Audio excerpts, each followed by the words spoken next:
नमस्कार, Madhya Pradesh daily current updates में आपका स्वागत है।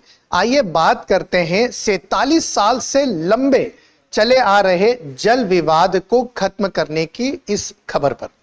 अब ये 47 साल से जो जल विवाद चला आ रहा है, ये विवाद है नर्मदा नदी पर गुजरात में बने हुए बांध, जिसका नाम है सरदार सरोवर। सरदार सरोवर बांध के निर्माण के बाद जो 4 राज्य इसमें शामिल हैं, वो है मध्य प्रदेश, महाराष्ट्र और गुजरात। इन तीनों राज्यों से नर्मदा नदी प्रवाहित होती है। चौथा राज्य है राजस्थान। चारों राज्यों के मध्य मुआवजे को लेकर और पुनर्वास को लेकर, रजिस्ट्री को लेकर जो विवाद था, अब वो पूर्ण रूप से समाप्त हो गया है। वन टाइम सेटलमेंट कर दिया गया है।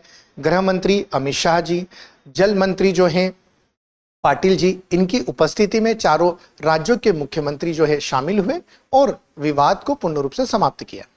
विवाद क्या था ये भी हम जानेंगे। नर्मदा बचाओ आंदोलन की बात करेंगे, सरदार सरोवर बांध की बात करेंगे। संपूर्ण वीडियो में इन सब तथ्यों पर बात होगी।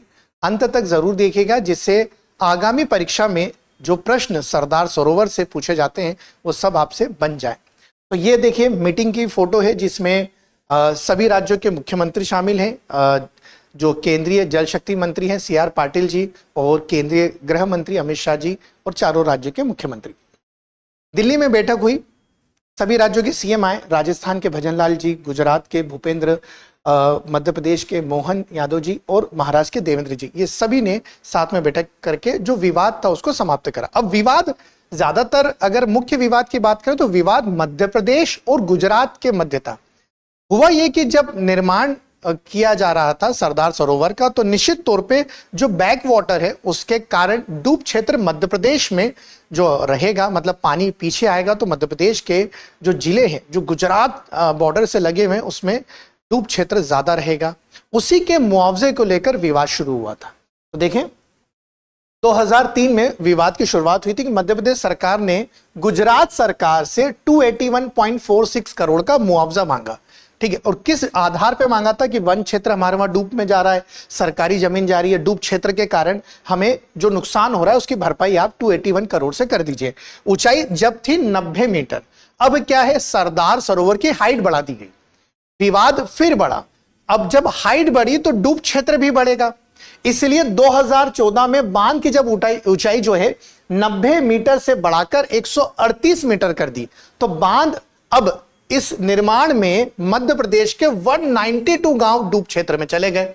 और ये किन जिलों में आएंगे 192 गांव? अलीराजपुर जिला, बड़वानी जिला, धार जिला, खरगोन जिला, ये सबसे ज्यादा प्रभावित होने वाले थे। तो अब मध्य प्रदेश सरकार ने अपने मुआवजे में संशोधन करा और 81 करोड़ से लेकर मुआवजा बढ़ा दिया लगभग 7,669 करोड़ पर, मतलब 7,669 करोड़ पर मुआवजा सेटल करा। गुजरात सरकार ने देने से मना कर दिया। यह विवाद जो है फिर इसके बाद लगातार राज्यों के मध्य बैठक होती रही। दोनों ही जगह पर समान सरकार होने के बावजूद भी यह विवाद सुलझ नहीं रहा था। ठीक है, विवाद की 3 जड़ें थी मुख्य रूप से। एक तो पुनर्वास। देखिए 40,000 लोग प्रभावित हुए। अगर हम हमारे मध्य प्रदेश की ही बात करें तो सबसे ज्यादा प्रभाविता यही थी। मुआवजा जो है एक सबसे बड़ा जो कारण था, मुआवजा जो मांगा जा रहा था वो देने से मना कर रही थी सरकारें। ठीक है, और तीसरा जो सबसे बड़ा कारण था रजिस्ट्री। अब जहां पर लोगों को नए स्थानों पर बसाया गया तो वहां के कागज तैयार नहीं किए गए। अब जो लोग थे जो नई जगह पर स्थापित हुए, अब वो किस आधार पर लोन लेंगे? तो कागज मजबूत नहीं होने के कारण यह स्थिति भी बनी कि आपको हम दूसरी जगह तो दे रहे हैं पर रजिस्ट्री नहीं मिल रही है।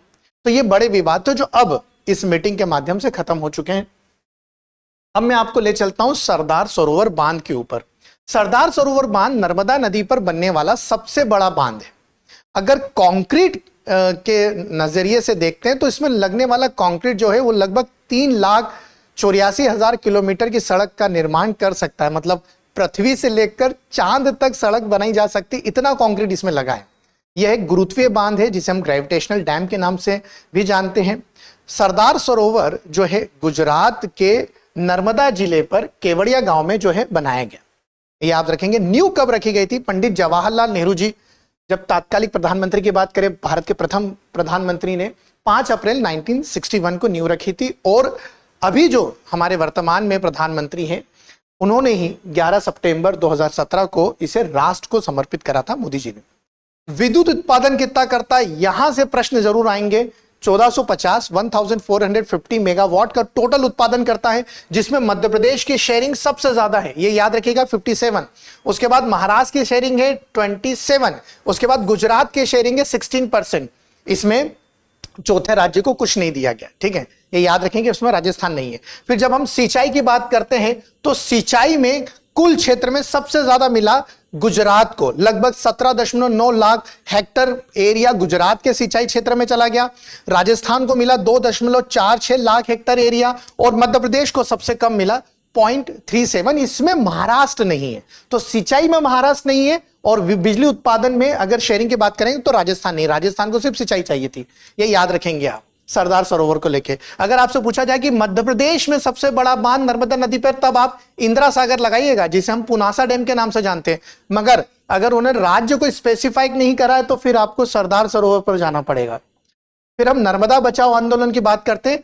देखिए, हाइट बढ़ रही थी, डूब क्षेत्र जा रहा था, पुनर्वास के जो जितने भी मुद्दे हमने बताए उनको लेकर लड़ाई लड़ी गई नर्मदा बचाओ आंदोलन के द्वारा, और इसमें फिर समाज सेवकों के नाम आते हैं। 1985 में इसकी शुरुआत हुई। मेघा जी का नाम आता है, बाबा आमटे का नाम आता है, सुंदरलाल बहुगुणा का नाम आता है, अरुंधति राय का नाम आता है। ये वो प्रमुख नेता हैं जो इस आंदोलन से जुड़े थे। तो नर्मदा बचाओ आंदोलन पूछा जाता है कि शुरुआत कब हुई और इसमें नेतृत्व किसने करा था, तो ये जो है नेतृत्वकर्ता के नाम है मेघा पाटकर जी, बाबा आमटे, सुंदरलाल बहुगुणा और अरुंधति राय। अब आपसे प्रश्न पूछा जा रहा है, ठीक है, आप इसका कमेंट में जरूर जवाब दीजिएगा कि नर्मदा विकास प्राधिकरण की स्थापना कब हुई और इसका मुख्यालय कहां पर है। तो आप जल्दी से मुझे कमेंट करके बताएंगे कि नर्मदा विकास प्राधिकरण की स्थापना कब हुई और मुख्यालय कहां है। यह थी हमारी सरदार सरोवर को लेकर जो विवाद चला आ रहा था उसके निराकरण की खबर। जय हिंद, जय भारत। अब एग्जाम की तैयारी को और बेहतर करने के लिए हमारे चैनल को लाइक, शेयर और सब्सक्राइब करना ना भूलें।